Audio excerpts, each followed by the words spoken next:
तो जैसा कि आप लोगों को पता है, उत्तर प्रदेश जिला आजमगढ़ के अंतर्गत गोपालपुर विधानसभा के श्रीपुर बाजार में मौजूद हूँ और हमारे बीच में वन विभाग के दैनिक न्यूनतम वेतन के अध्यक्ष हैं, मौजूद हैं। आपका बहुत बहुत स्वागत है।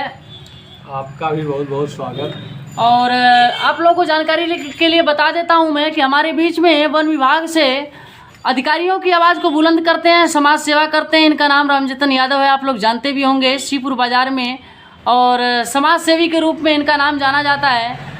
आपसे जानकारी चाहूँगा कि जिस प्रकार से अधिकारियों के लिए भारतीय जनता पार्टी दावा करती है कि हमने कुछ कार्य किए, और किस प्रकार से जो अधूरे काम रह गए हैं उस विषय में क्या कहना चाहेंगे, या फिर जो कर्मचारियों को मजबूती प्रदान करे इस विषय में क्या कहना है आपका सर? देखिए, सरकार कोई भी हो, सरकार को कर्मचारियों के प्रति उसके दायित्व होना चाहिए कि छोटे कर्मचारी हैं। जैसे वन विभाग में एक दैनिक कर्मचारी होता है जो 24 घंटे काम करता है, पुलिस प्रायोरिटी के तहत काम करता है कि आधी रात को अगर ज़रूरत है, बाघ निकल गया, हाथी निकल गया, चीता निकल गया, सांप बड़े बड़े निकल गए, कोई भी चीज़ होती है तो 24 घंटे ये दैनिक कर्मचारी काम करता है। वृक्षारोपण का सबसे बड़ा काम करता है, जो गिनीज बुक में हम लोगों ने नाम भी दर्ज करवाया है उत्तर प्रदेश सरकार का। लेकिन उत्तर प्रदेश सरकार से एक ही हमारा निवेदन है कि दैनिक कर्मचारियों के प्रति एक विनियमितीकरण नियमावली होती थी जो 5 साल में बदली जाती थी, 10 साल में बदली जाती थी, जबकि अब 20 साल हो गया, अब तक नियमावली नहीं बदल पाई। लोग बूढ़े होने के कगार पे हैं, जो 55 साल के लोग हो गए हैं, 60 साल में जाने वाले लोग हैं, लेकिन विनियमितीकरण नहीं हो पाया। इससे थोड़ा सा कर्मचारियों में आक्रोश है। हम सरकार से कहना चाहेंगे कि सरकार थोड़ा इस दैनिक कर्मचारी वन विभाग के लोगों पर ध्यान दे और इनका विनियमितीकरण हो जाए। जो गरीब बेचारे काम करते हैं, जिनको वेतन भी बहुत अच्छा नहीं मिलता है, इस आशय से वो काम करते हैं कि हमें एक दिन विनियमितीकरण हो जाएगा। तो सरकार से मेरा यही निवेदन है कि कर्मचारियों के प्रति थोड़ा सा ध्यान दें। और पुरानी पेंशन को लेकर बहुत बड़ा मामला है, पुरानी पेंशन को बहाल किया जाए कि जिससे कर्मचारियों के अंदर जो आक्रोश बना हुआ है वो ख़त्म होगा।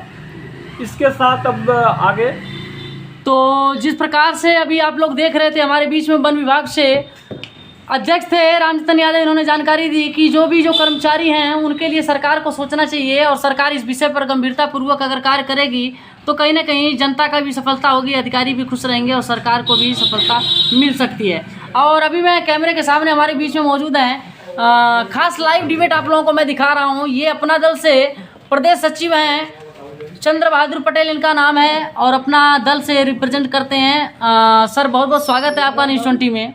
जी आपका भी। मद्देनजर कहीं ना कहीं तैयारियां शुरू हैं, क्या कहना चाहेंगे? आपको किस प्रकार से लग रहा है, क्योंकि अपना दल और बीजेपी का गठबंधन है, आप पदाधिकारी हैं अपना दल के, उस विषय को थोड़ा सा किनारे करके अगर ज़मीनी स्तर पर देखा जाए, रोड सड़क मतलब सड़क, बिजली, पानी या जो मूलभूत सुविधाएँ हैं जो सरकार के द्वारा व्यक्ति विशेष को मिलनी चाहिए, उस विषय में किस प्रकार से आगे बढ़ते हुए आप लोग दिखाई दे रहे हैं, क्या कहना चाहेंगे इस विषय में? जी बिल्कुल, जैसे हम ये कहना चाहेंगे कि हमारी राष्ट्रीय अध्यक्ष अनुप्रिया पटेल हैं जो बीजेपी के साथ गठबंधन में हैं, लेकिन ये अपनी बात ओबीसी वर्ग के लिए हमेशा उठाती हैं। सवाल तो वो उनका विषय है, वो अपना जो है कि केंद्र में मजबूती से अपना जो है कि पक्ष रखती हैं, और यहाँ राज्य में भी हमारा गठबंधन चल रहा है। तो इसलिए हम लोग उनकी पार्टी के लिए, अपनी पार्टी के लिए ज़मीन पर लोग जो हम लोगों से होता है वो अपना काम करते हैं। क्या कहना चाहेंगे जिस प्रकार से यहाँ के बीजेपी के सांसद हैं दिनेश लाल यादव निरहुआ जी, उनके द्वारा भी वादे किए गए थे, उन वादों को किस प्रकार से आप देख रहे हैं और क्या कहना चाहेंगे इस विषय में? जी बिल्कुल, जो वादे किए गए थे उस पर बहुत काम भी हो रहा है, कुछ काम पेंडिंग में पड़ा है, वो भी होने के कगार पर है, उस पर भी काम हो रहा है। और बीजेपी फिर दोबारा हमारा जो है गठबंधन के साथ फिर दोबारा सरकार बनाने जा रही है, इसमें कोई शक नहीं है। जो गठबंधन बन रहा है उससे कोई फर्क नहीं पड़ने वाला है, क्योंकि उत्तर प्रदेश में हमारी 2-3 पार्टियां मुख्य रूप से, 2-4 पार्टियां हैं जो मुख्य रूप से जो है वो अपना वर्चस्व रखती हैं। अब मैं आपको एक चीज़ मैं ये बताना चाहता हूँ कि आप मान लीजिए कि जैसे वो ममता बनर्जी हो गई, नीतीश जी हो गए, लालू जी हो गए, केसीआर हो गए, ये तमाम 25-35 लोगों का गठबंधन जो बना है, ये बताइए कि ये मेरे आजमगढ़ में आकर कि अगर गठबंधन के तहत ये लोग प्रचार करें तो क्या इससे कोई फर्क पड़ सकता है? क्या मायावती एक वोट भी दिला सकती हैं? इसलिए कुछ नहीं, जो भाजपा का कार्यकर्ता अपना दल का जो कार्यकर्ता है जो वोट देता है, अब पिछली बार भी 2019 में भी जो वोट दिया था वो आज भी उसी तरह से तत्पर है, वो खुश है और आज भी वोट करने है। तो किस प्रकार से आप पटेल वर्ग से आते हैं और कहीं ना कहीं ओबीसी से आते हैं आप जी। जिस प्रकार से ऐसा दावा किया जाता है कि कहने वाले कह भी देते हैं कि ओबीसी को ये सरकार ओबीसी का ख्याल नहीं रख पाती, इस विषय में क्या कहेंगे आप? जी बिल्कुल, ये सही है। इसीलिए हमारी जो है कि राष्ट्रीय अध्यक्ष जी हमेशा ओबीसी के लिए हमेशा लड़ती है। आप कहीं भी देखेंगे, सदन से लेकर आप कहीं भी किसी भी अथवा पर देखेंगे तो अपने ओबीसी समाज के लिए कि हमेशा लड़ाई लड़ती है। जी, इसके हम लोग पक्षधर हैं और इसके लिए काम भी हो रहा है, वो अपनी आवाज़ इसके लिए रख रही हैं और यही प्रयास किया जा रहा है कि ओबीसी वर्ग के लिए ज़रूर यह कुछ न कुछ किया जाए, सुना जाए। और लगभग आपने जानकारी के लिए बताया कि जिस प्रकार से यहाँ के बीजेपी के सांसद दिनेश लाल यादव निरहुआ हैं, उनके द्वारा जो काम कहे गए थे लगभग कितना % मान लूँ मैं कि पूरा हो चुका है? लगभग 75-80% काम जो है हो चुका है। कुछ काम पेंडिंग है, वो भी हो रहा है और उम्मीद है कि सारे काम जो है कि समय से पहले कर लिए जाएंगे। तो ये थे हमारे बीच में चंद्र बहादुर जी और इन्होंने जानकारी दी कि किस प्रकार से मामला ये है कि उत्तर प्रदेश और पूरे भारत में कहीं ना कहीं लोकसभा चुनाव है। लोकसभा चुनाव के मद्देनज़र सर्वे न्यूज़ 20 के माध्यम से मैं दिखा रहा हूँ, आने वाले दिनों में अनेकों राज्यों में या फिर दिल्ली राजधानी से लेकर के जहाँ भी न्यूज़ 20 पहुँचेगा आप लोगों को खबर ज़रूर दिखाएगा, क्योंकि लोकसभा चुनाव है और इस चुनाव को मद्देनज़र जो भी कुछ काम है जो पेंडिंग रह गए हैं, आचार संहिता लगने से पहले उन कामों को किस प्रकार से पूरा कर दिया जाएगा या फिर उन कामों के बल पर किस प्रकार से पार्टी आगे बढ़ेगी, इसी विषय में मैंने चर्चा की और दिखाई खास रिपोर्ट में। जाते जाते जानकारी लेंगे, हमारे बीच में वन विभाग के अध्यक्ष जी मौजूद हैं। अध्यक्ष जी, जाते जाते क्या कहना चाहेंगे, क्या संदेश देना चाहेंगे, जनता जनार्दन को क्या कहेंगे और यहाँ के जो शीर्ष नेतृत्व हैं, यहाँ के जो राजनेता हैं उनके लिए क्या कहना चाहेंगे? देखिए, राजनेताओं पे को करना चाह रहा हूँ कि सरकार जो संविदा पे गवर्नमेंट सरकारी नौकरियां न निकाल करके संविदा की नौकरियां जो निकाली जा रही हैं, जो ईस्ट इंडिया कंपनी के तहत काम कर रही है, ऐसा हम चाहेंगे कि अगर इसमें सुधार किया जाए कि हर क्षेत्र में संविदा की नौकरियां न दी जाए, परमानेंट नौकरियां दी जाए, जिससे नौजवानों का भला हो सके।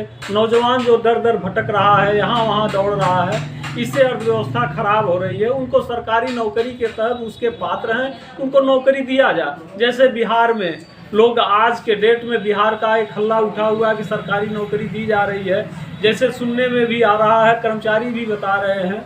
उसी के तहत पे हम चाहते हैं कि उत्तर प्रदेश सरकार भी सरकारी नौकरियों का एक जाल बिछाए, जो तमाम विभागों में खाली पड़ी है। रेलवे है, वन विभाग है, तमाम पुलिस विभाग है, स्वास्थ्य विभाग है, भारी संख्या में स्वास्थ्य विभाग में भर्ती पड़ी हुई है। संविदा पे न करते हुए सरकारी नौकरी का जो है दिया जाए। मैं सरकार को यही आगाह करना चाहेंगे कि और पेंशन, पुरानी पेंशन जो है इसको जरूर बहाल किया जाए, इससे सरकार की कुछ छवि अच्छी बन सकती है। जिस प्रकार से अभी आप देख रहे हैं कितनी अच्छी बात इन्होंने बताई, क्योंकि इम्पोर्टेंट है कि जिस प्रकार से महत्वपूर्णता होती है जब समाज में विकास होते हैं, जब समाज में प्रत्येक घर में एक नौकरी वाला होता है तो उस परिवार की तरक्की होती है। इसलिए इन्होंने कहा कि संविदा पर रखने से अच्छा है कि गवर्नमेंट ऐसा कुछ सिस्टम लाए जिससे नौकरी ज़्यादा से ज़्यादा लोगों को मिल सके और ज़्यादा से ज़्यादा लोग पढ़ाई लिखाई करके बढ़िया जीवन बिता सकें, समाज का और देश का कहीं ना कहीं अपने हाथों को बटा सकें और अपना योगदान दे सकें। सर, एक और जानकारी आपसे ज़रूर लेंगे, और राजस्व के जो मामले हैं तहसील से लेकर के या फिर जो भी चकबंदी के अंतर्गत जो भी मामले हैं उनमें कहीं ना कहीं सुधार होने की ज़रूरत है और अधिकारियों को ज़्यादा से ज़्यादा घरों में संविदा पर रखने की बजाय उनको नौकरी दी जाए। ये खास रिपोर्ट मैं आपको दिखा रहा था। हमारे बीच में मौजूद थे अपना दल से प्रदेश सचिव चंद्र बहादुर पटेल, उत्तर प्रदेश वन विभाग के अध्यक्ष उत्तर प्रदेश रामजतन यादव। खास रिपोर्ट मैं दिखा रहा था, रिपोर्ट आपको इसी तरह मिलेगी। उत्तर प्रदेश में लोकसभा चुनाव 2024 के मद्देनज़र किस प्रकार से है जनता का रवैया, खास रवैये के रूप में आप लोगों को दिखाएंगे किस प्रकार से विकास हुआ, जो काम नहीं हो पाए उन कामों को पूरा करने के लिए किस प्रकार से आवाज़ उठाई जा रही है। रिपोर्ट आपको ऐसी मिलती रहेगी और मैं दिखाते रहूँगा। न्यूज़ चैनल को सब्सक्राइब जरूर करें न्यूज़ 20 को। फिलहाल के लिए विदा लेता हूँ, फिर मिलेंगे नई रिपोर्ट में। जय हिंद, वंदे मातरम।